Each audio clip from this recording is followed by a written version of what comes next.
Want to go straight from design to machine without bouncing through a dozen apps? In this video, I'll show you how to export clean, machine-ready DXF files directly from Fusion 360. No Illustrator, no Inkscape, just Fusion and your machine.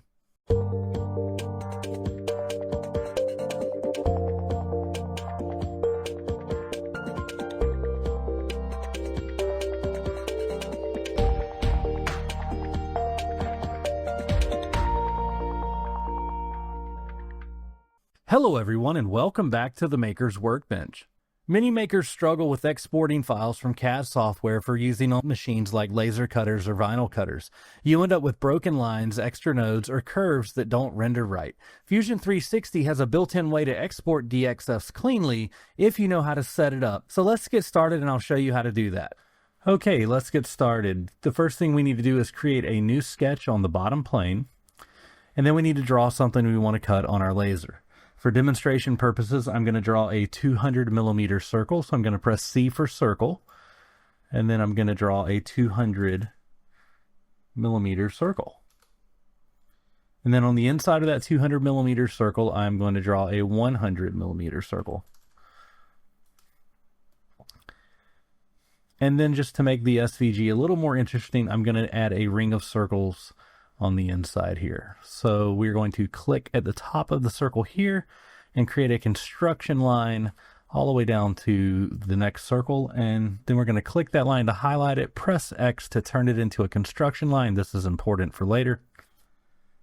The next thing we're going to do is add a circle on the mid snap point. We're going to make that circle 25 millimeters, and then we're going to click the circular pattern tool, select our circle. For the center point, we're going to select the center point of the circles, and then for our quantity, we're going to select 8. Click OK, done. Now we're going to click Finish Sketch, and then we're going to open our sketch palette in the browser here, a little sketch tab. We're going to right click on Sketch and select Export DXF. And then in the Export DXF panel, you have a couple options. You can change the units from millimeter or whatever your default unit is to the common units.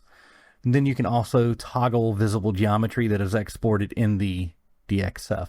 So you can toggle points, projected geometry, or construction geometry.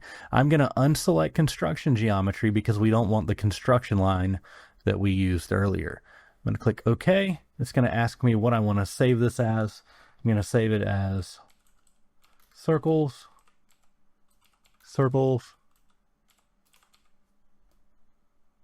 I misspelled the last one. And then instead of saving it to the Fusion Cloud, I'm going to select the box to save it to my computer, and I'm just going to save it in my downloads folder. And now it's saved. Let's open LightBurn. And then in LightBurn, we'll see if we can import it.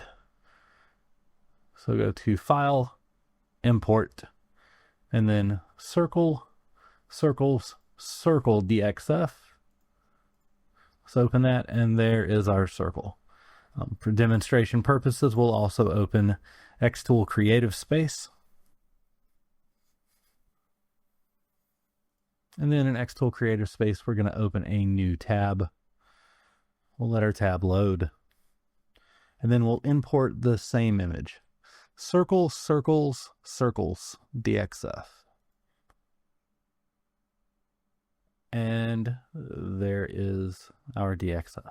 Now, as you can see, that was really easy to do. And if you need to create really precise DXFs, Fusion is definitely the way to go. It's a lot easier than doing it in Illustrator. It's easier than doing it in Inkscape or even LightBurn or something like xTool Creative Space. That's how you get clean laser or vinyl cutter ready SVGs straight from Fusion 360. If this video helped you out, please consider hitting that like button as well as clicking the subscribe button and ringing that bell to get notified every time I post a video. Let me know in the comments what you're working on and what you would like to see me post next. Thanks again, I'll see you next time, and remember, hack the world and make awesome.